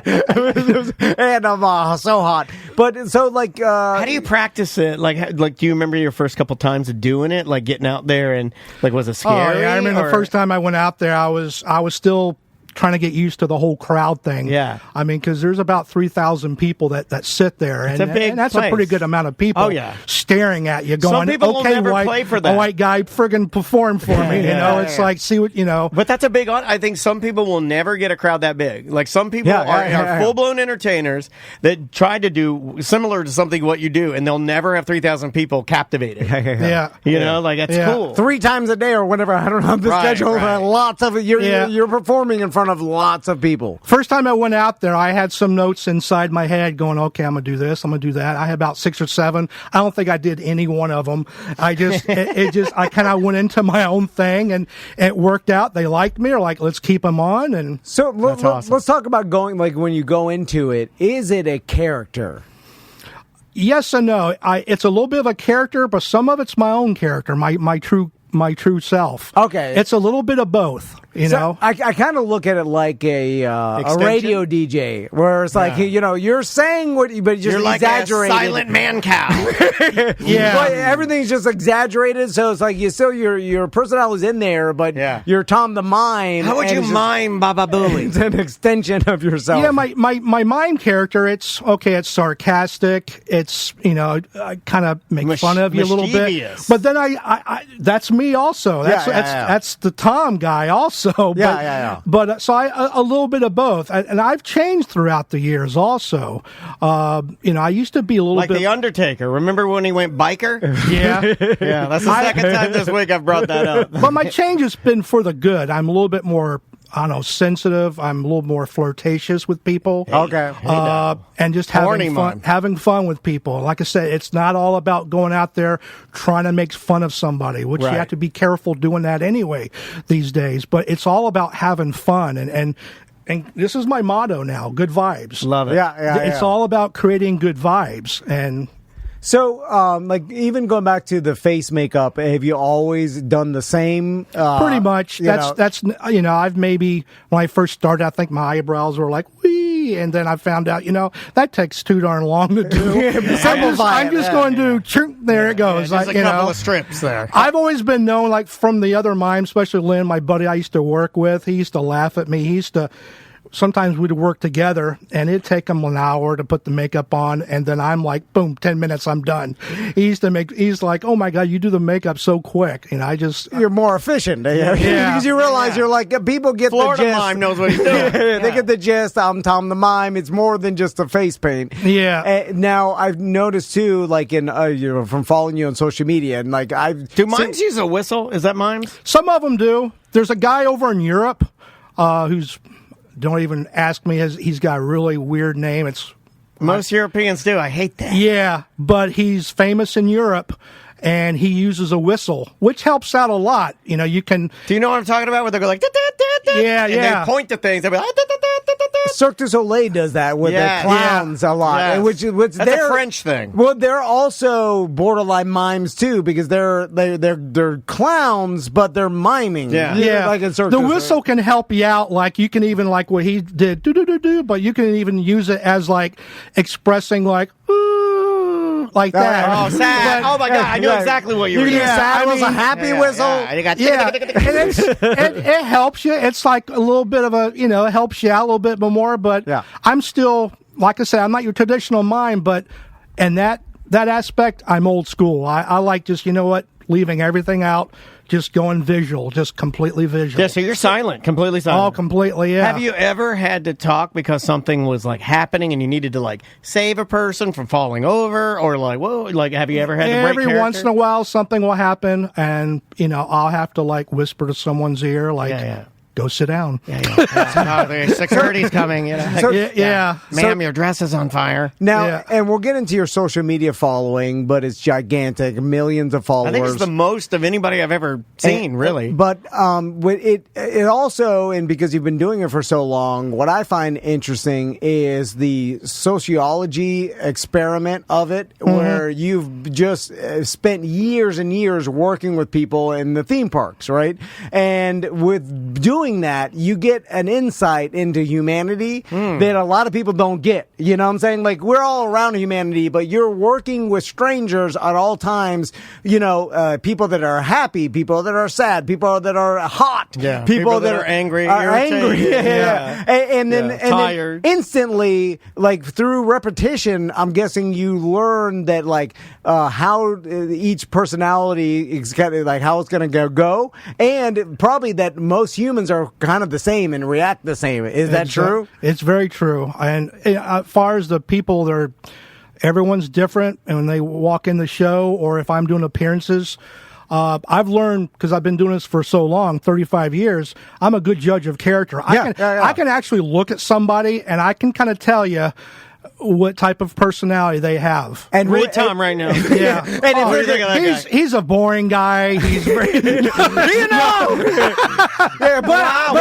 am I reading? But here's the thing, Tom, use your mind powers. He's miming me. Hold on. You know what? You're probably a lot like me. You're sarcastic. You're a down to earth type of. Actually, both of you got that. I mean, down to earth, big. I'm picking good vibes from both of you. And that's why I'm here. I mean, we appreciate that, man. But Tom, I will interact with you. I won't be the grumpy dad that's like, oh, no, I'm not. Oh, you would never do that, because the show must you wouldn't ruin everybody else's time. No, If you came up to me and wanted to do something with me, to participate. I will, put you over. I will never not do the bit. If you want me to do something, you're like, hey. You're like, actually, both of us are dancing. That's what I think. You may have just stumbled upon something that's super important. We're different in our personalities, but the one thing where we do meet in the middle is if you need us to entertain at the same time. We like entertaining. But we won't let the show fall down. No, we're not. I will not. We'll literally. We'd rather sink with it than let it fade away. It's more awkward, and I'm sure you've dealt with these people, and you know how you've done it a million times, where the person that doesn't want to interact with you at all. Oh yeah, but you turn that into a bit. Do you right? like that as a challenge, or? Not really. I used to. It used to be a challenge. Yeah. I'm just convinced I'm going to turn you around. But these days, you just can't risk that. If you approach someone and they just come across, they don't want to be messed with, you just do not mess with them. And just move on. Because for some reason, they might be like that completely all the time, or they just be, they could be an upset dad spending all kinds of money getting into the park, and now you got this mime coming up to me, wanting to do something with me. Read the room, mime. Who's when you see this person walk in, you're like, oh, this guy or girl will have fun with me. Who's if you're in a stereotype, the best, I guess, participant in the show. Yeah, who's your best mark? Yeah. Or is it all the big guys? The big guys, man. You can never go wrong with a funny teddy bear. Oh yeah, you can never go wrong with a big guy, and even bikers, man. I have fun with bikers, and you would think that'd be the opposite. What the heck are you going to a biker? But my first time doing bike week in Daytona, and I'm big in Daytona because I live there, and I ride a Harley. Me and my wife. Do you ride it in the mime makeup? Yeah, hell yeah. Although. We're thinking about getting rid of it because I did take a spill. Oh, yeah. You got to be careful. And people are driving wild. So we're kind of tossing around whether we want to keep it or not. But I went out and got me a slingshot a couple months ago. So I'm incorporating that into my thing. I was going to scream out, just get a slingshot. I swear. And he got one already. I was going to. Are you guys related? Are you related to a Florida mime man? Well, we got a lot in common. You are a mime, and you have a slingshot. I have and get this, it's a white and black slingshot. Oh, you've got a mime shot. And it's going to have, so if you see a mime face, a guy with a mime face, and he's riding a white and black slingshot, and his logo is on the hood, and it says "Good Vibes." Chances are that might be me. Okay. Also, This is the most Florida thing. also breaking news from Tracy in our chat room. If he has the time, we're going to book him for the next BDM appreciation party. He's been booked. Personal appearance right up in with the slingshot. And do a little bit of miming, sign some autographs. Yeah. I'll be right there. All right, Tracy, put it together. We're doing it. Get going, Tracy. Let's go. Crush. Like, people would love to see a mime on a badass motorcycle. Yeah, slingshot. That's so Tom and Dan. It hurts too. I love that. Wow, man, that's really fun. And I get my followers too, especially when we're riding our bike. And I have a picture of it, me and my wife on the Harley, and they're like, "Oh man, we didn't know you ride the bike. It's Tom the Mime. That makes me love you even more, dude." That's ridiculous, man. That's wild. I love it. Yeah. I want to know how the social media started. Oh, man. Because like, when did you realize like people wanted to see this? You're like, because you're performing every day, daily. So you're putting on lots of shows, and before the social media, no one except for a live audience saw it. Yeah. And then when did you decide like, hey, I should film this? Or Well, actually, I don't film it. I have a group of bloggers that actually show up, and they got their own Facebook, Instagram, and all that. So I don't film it at all. Oh, really? So yeah. it's all. I have their permission to use it on my Facebook and Instagram. It's actually their content, and it's a public domain type thing. They can go into the parks and record the shows, and that's what they do. They're content creators.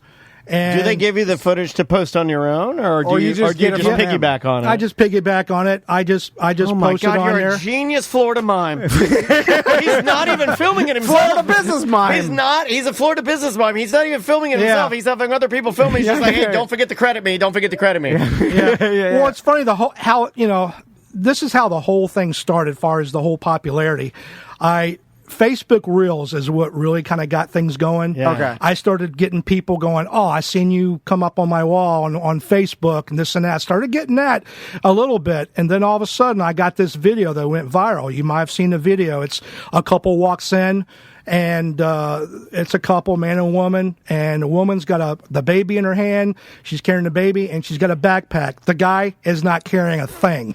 Yeah, yes, I've seen. You've probably seen. Everybody has seen this. They're making fun of the lazy dad mime. So they walk in, and I'm like, bing, opportunity. So I go to them. I'm doing the mime gesturing thing, like, "Are you guys together?" Yes. So I'm like, reach my hands out. "Can I have your bag?" She gives me the bag. I look to the guy, I give it to him, and I do the shame on you type thing. Oh. And people just went nuts over it, and it went viral. In fact, the couple was on Good Morning America, I believe. And why were they on Good Morning America? I know, it's like, you did it all. I'm like, wait a minute. Hold on a second. We're have to fix that. I'm the lazy dad that the mime pointed Make me famous. But what happened was, follow me, lazy dad on TikTok. Because you know how what happens with all the comments on social media, people are like giving the poor guy a hard time. Oh yeah, it was crazy. They burned his house down. Oh, it was crazy. Some guy in a rubber mask killed him and his wife last night. They broke into his house. He's posing as a police officer. It's wild out there. It turns out that this was like later part of the day when I came to my show. I guess he was like he was doing all the work all day, and it just so happened that like 2 minutes. I don't believe that for a second. That's what I would say, Tom. I don't believe that. That's what a liar like Tom, my Tom would say. She's like, "Here, let me help you out," and it was a bad timing thing. Yeah, actually, I've been carrying it all day. Yeah, right, lazy dad. I don't believe that. Yeah, you were born lazy. I think Tom the Mime calls him like he sees them. So was that the, I guess, catalyst to like, hey, I need to start an account and start posting this stuff. Well, by myself. then I already started my Facebook. Okay. I really didn't care about doing a Facebook page, and at that time I wasn't aware of the whole content creating type part of that. I just created it and more or less just maybe get some gigs once in a while. Yeah, and that was the only reason I did it. But when the reels started coming up and then that video went viral, it just launched me. And then all of a sudden I started getting these numbers come in, and I'm like, it was crazy. It just started going. And are you able to pad your pockets at all from that? Does it help? Yeah, it's nice. It's turned into a pretty good situation. I mean, awesome. Yeah, I mean. So once you start getting those numbers and it gets into the hundreds of thousands and stuff, like instantly do you start getting way more gigs, private gigs? Because, and let's talk about the business of miming. So obviously, the theme parks, they'll hire you third party, or there's a third party company that hires the entertainment anyway. So but that's not a full-time gig. And then you get private gigs from people's birthday parties. And let's talk about those. What's the standard private gig that people hire Tom the Mime for? I'm in a situation where I'm just doing larger venues now. Okay, nice. So it's corporate. I think I'm at that point, and I did a gig in California, and I almost didn't take it because I didn't think I was suited for it. But I'm glad I took it because it was just right down my alley. It was a Los Lobos concert, and they wanted me to come in and basically before the concert walk around, do my thing. And it was at a grand opening amphitheater in Tulare. Why didn't you think you were suited? I don't know. I guess because of the whole concert thing, concert goers maybe, that I wouldn't fit in. But let me tell you something. You was good enough. You was smart enough. It was the best thing I did. I mean, because now I'm concentrating on doing more amphitheater concerts. Awesome. In fact, they might have me back for Dokken, which hell yeah, I would be floored. I love Dokken. I go, I'm a big Dokken fan. Yeah. You have me here for Dokken. Yeah. Dokken still rips, man. It makes sense for every big venue. If you think about it, while people are filing in to sitting down and stuff, there's a lot of downtime. Perfectly. And then if you're there performing, St. Augustine Amphitheater, it has your name all over it. The way that thing is built. Yeah. And afterwards, I was like, why was I thinking I wouldn't be? I mean, everything's perfect. First of all, music, because I feed off of music. Dancing, whatever. Yeah. And then, though, I'm more of an outside venue guy also. Yeah. So the amphitheater is good for that. And and music and laughter goes together. It does. It really does. It really also, in a lot of these, and I think and that's what I meant earlier when I was talking about, I love it when there are entertainers setting the mood before the main entertainment comes on. Not to say that the main entertainment is the best. It's not what it's about. It's about keeping the energy level so high that when you get that main course, you're ready for it. You're set up for it. We've all been to the show where the crowd isn't right and it killed the show. Yeah. What your job is, and that's why I think it's so important, is that you are setting the table. Like, you go out there and you're to usher people in and get them happy about just walking in. That way, when the act goes on, it's all good. Back to good vibes. Good vibes. It's all back to that. I'm setting the mood. Yeah, and, man. I had something really cool happen at that concert before Los Lobos. The opening act was Rudy Paris. He won The Voice one year. Okay, yeah. And really cool guy. I didn't really talk to him much before he went on. I think he was really nervous still. But after he came out and we're all in the green room, he comes up to me, hugs me, goes, "Man, I had a hard time not laughing. You're doing a couple things while I was singing," and I was like, "Whoa!" I go, "I hope I didn't," because I don't try to distract them. I know. I try to. That's the whole entertainment. You don't want to do that to another entertainer.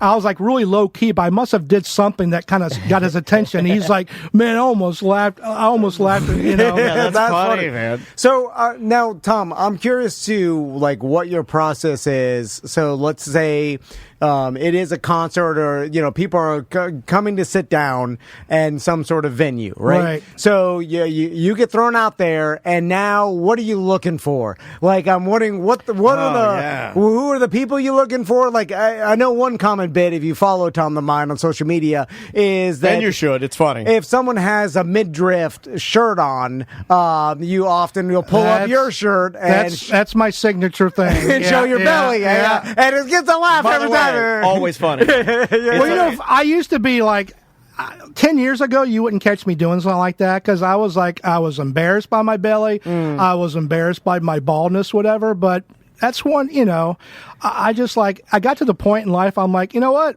I'm having fun with people. Let me have fun with myself too. Yeah, self-deprecation. That's what it's all about. Yeah, confidence. You know? And I also feel like that it disarms you kind of, and you come off less aggressive if you're making fun of yourself. You know, or we root for that. Then it's like, oh, I'm making fun of myself and everybody around me. I'm making fun of everybody. Yeah. That's what I like to do too. That's how me and Tom. Yeah, when you point it at yourself first, it is easier than to go around the room and have some fun. Yeah. To answer your question, though, usually was it a good question?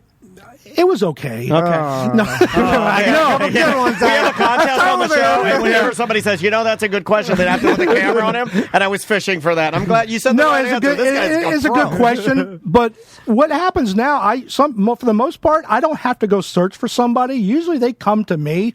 I'll walk out there. I'll start off by me just walking funny. Yeah. Again, there's music, so I'm playing to some music. Yeah. And usually I'll get the people approaching me, and then I'll go off of that. Now, if I see an opportunity, boom. And in fact, we had one, my wife is usually with me, Dina, and she's like my videographer. She kind of, does some stuff. And we had this one situation. It was a amphitheater, so they had like this little midsection.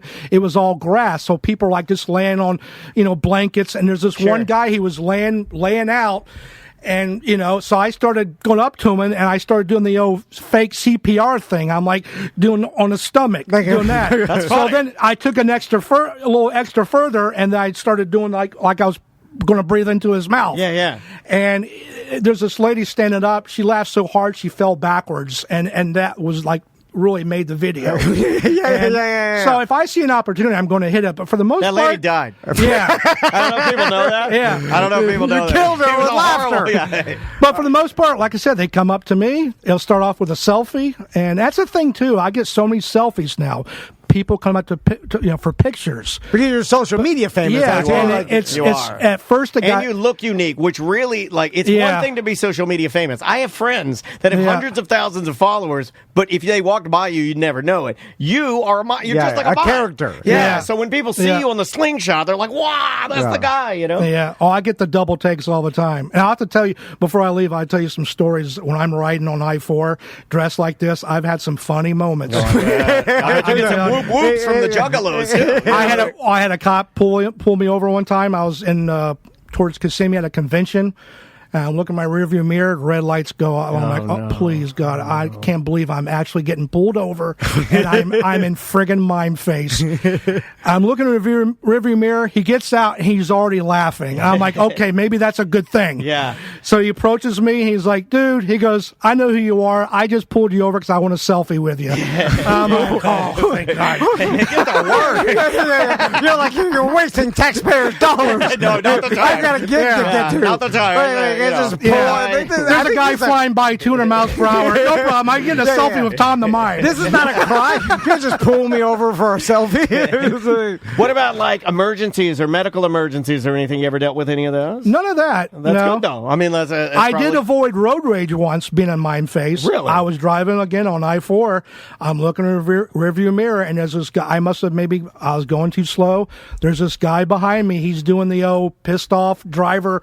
You're going too slow. And he's giving me the finger. He's yelling, whatever. Don't do that. Finally, he had enough. He's puts on the gas. He's going on the left side of me, and I look to the left when he's like right beside me. He looks at me, and all I seen was his face. He goes from furious to like, oh my God, it's a mime. And he just disarming. He goes from being pissed off to like smiling. Yeah. So I'm like, you know what? That's I avoided road rage being a mime. It's very disarming makeup. It is. Like, you look at it, you're like, oh, I like that. Because I couldn't get pissed off either, not in mime face. I'm like, I'm not going to flip them off as a mime. It's going to look dumb, for sure. It's not going to look funny. Or will look funny. So, going back to being a social media influencer, because now that's like a part of your job, and so you're... And then all the fake products come out of the woodwork for you, right? I get all kinds of opportunities. Right now I'm just trying to stay up with the workload now. It's becoming a business. Yeah, oh yeah. People don't understand that. Oh, I get people. Oh, this must be fun. You just do this and have fun. Yeah, it's fun, but it's a business now. Yeah, the business part of it, you have to put in a lot of work behind the scenes to make the business part of it work. Right. And so like with that, you mentioned that like you get a lot of podcasts invitations, and there are a lot of scams. And I've never heard of this. Oh yeah. Like, so what's the scam they offer to pay you? I did a little research on this, and I guess the scam part of it is they try to convince you that the podcast is through your Facebook account. So at one point, they're going to try to ask for your information to get into your administration Facebook. Once they have that, you're dead. They can go on these marketplaces and sell your Facebook for. If you're getting millions of followers like I do, then it's super valuable. That's big money. Yeah. Gotcha. So it only happens. That's why I've never heard of it, because it happens to people with gigantic followings, and we don't know. We don't even understand. Yeah, because if you only have like 10 followers, they're like going, "No, that's not going to give me." It's not valuable. Yeah. And any famous people interacted with you on social media? I've met some really cool social media influencers. Yeah. Do they want to do collaborations? Because that's starting to come in. That's okay. Yeah. There's one single mom saga. Yes. You might have seen her. She's really cool. She's again another person. It's just all good vibes. She does some really funny stuff on her channel, and she ran across me, and she's like, "Oh my gosh!" And I've always followed you, this and that, and so we might collaborate. It's cool to see you doing like the newer form of like, I guess, social media business networking. Yeah, something that we should be doing that we too stuck in our ways. I am a dumb old man. I would love to collaborate with Polaris, man. For someone from Polaris, slingshot maker. Oh yeah. I can write a commercial right now and film it. Give me a call. It's a silent commercial. Right? I know until the very end, and you have one word to say. That's the thing. I don't know what the one word is yet, because that's going to be our honey hole for the commercial. I have all these thoughts. I would love to start doing commercial work. What's the mayhem guy? Maybe do a segment with him, My Mayhem or something. Mayhem. I love it. I love it. You know what? It's interesting because like big companies, like obviously they started partnering with social media influencers and everything, but they still at the point where they're like standoffish a little bit because they can't own you, right? Because you're your own entity, and so the fact that they can't own you, they don't know what to do with that. They're like, well, they need to lock you down. Yeah, they want to lock you down. Yeah. And like we were familiar with this, where it's like unless they lock you down, they're like, we can't just work with them in a you win, I win, because we need to take all the money from them. We need everything. Yeah. And so it's harder for giant, although it's changing a little bit, and we're seeing that where like big companies like, oh, screw it, I'll just partner with Pat McAfee and we could work something out. And then it does work out sometimes. Yeah. But so like going back to like the influencer arena and stuff, where do you find that posting, is it all like, because so I talked to some influencers are like, okay, these are the clips that get the most views, right? Right. But then you start like, I don't want to pigeonhole myself into just only this, right? Even though it does get the most views, and then so you're like, I wanted to broaden it a little bit. Well, that's exactly where I'm at right now. I'm experimenting with different types of content, like. The obvious one is my shows at SeaWorld. That gets all the views. But there's also other things I'm doing, talking about I-4 on the road. A lot of times, sometimes I'll put my makeup on when I go to SeaWorld. I'll do something on the road. I'll do a little content on the road while I'm driving.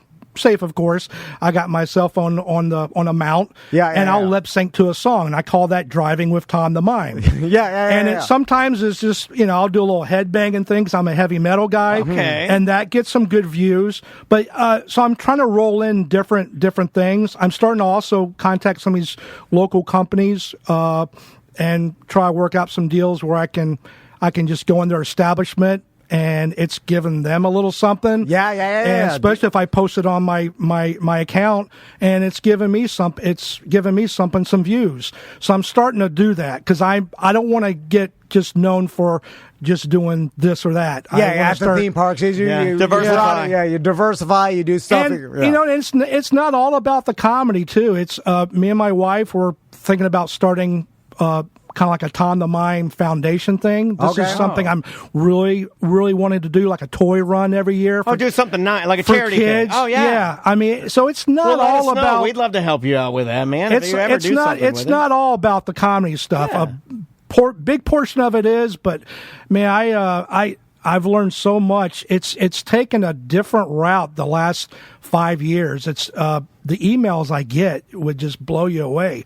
Sometimes I've had people pour their hearts out to you. I saw you share one on social media. I'm pretty sure most of it's legit. I mean, some people might get that too. Kind of be a little extra dramatic, maybe, but a lot of it's really legit. I've had some people that are going through some rough times or going through cancer, which really hits home with me because I went through cancer. Okay. But I've even had a couple people with depression, which also hits home with me.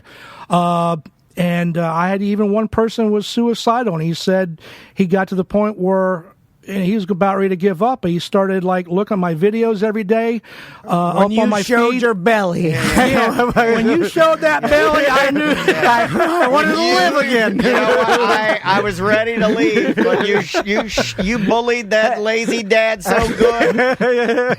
You know what's funny is that, like, out of my mouth. all jokes aside, you have such a massive reach. Sometimes it is easier to reach out to that stranger that does make you laugh. You're sitting there, you're at your lowest point, and you fire off an email to Tom the Mime. Totally believable to me. Yeah, that is legit because like that. One video, you're just like, oh, that, and then that changed. And it's cool that you would take the time to read it or write back. Or that's a tough thing because I get so many. Yeah. I bet you're inundated. And it's I was one of these. I'd like look at someone's account and I'm like, how come they don't respond to everybody? But now I get it. You can't. It's almost impossible to respond to everybody through emails and comments because there's so many I get every day.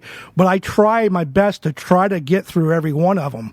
Are you because I don't know. There might be that one particular comment or email that really hits home with me that I really need to respond back to them. Yeah. Are you the biggest social media influencer mime? Probably. Okay.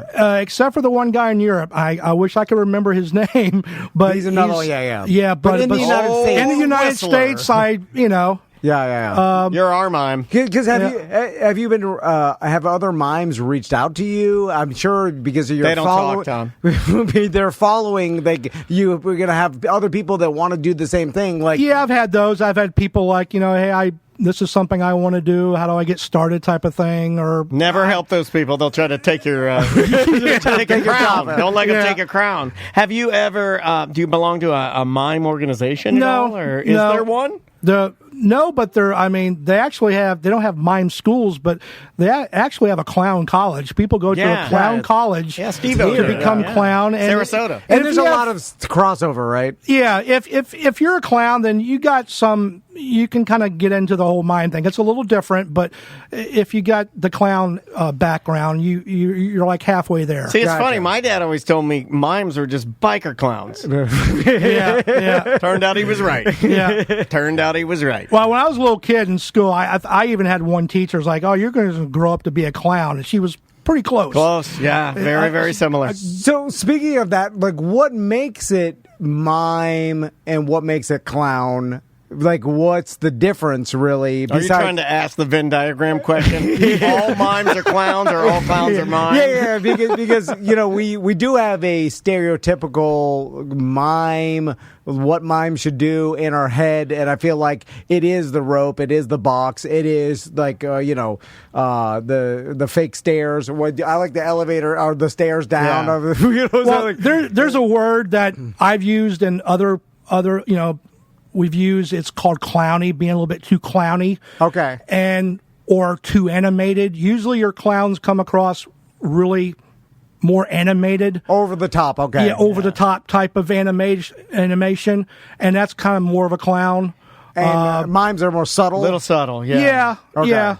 And more like a serious. Like, he's like, you're not, Hi! You're more like, hello. And I would even say the mime depends a lot more on his expressions also, really heavy on the expressions. Gotcha. Do you practice in a mirror or on your wife or anything? Like, look at this expression. Like, this is angry.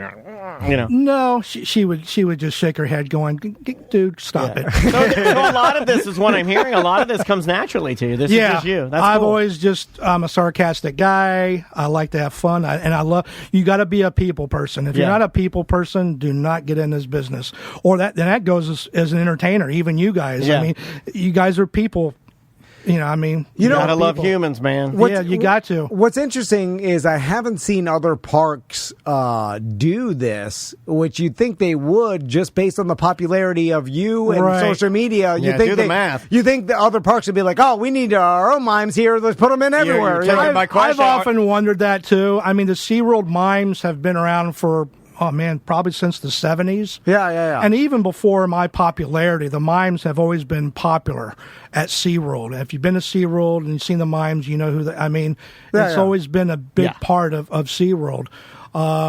But yeah, I've often wondered why. Weird, right? What do you mean, like a copycat? Like where somebody saw, like, look what they're doing down the road. We need one of these guys. Yeah, you're not wrong. Yeah. It's weird that the other parks don't do it because everything else you can kind of see comparable thing. Like they have this where we have this. Yeah, it's like the NFL. You just one team does something, you steal what they're doing. It's like everything.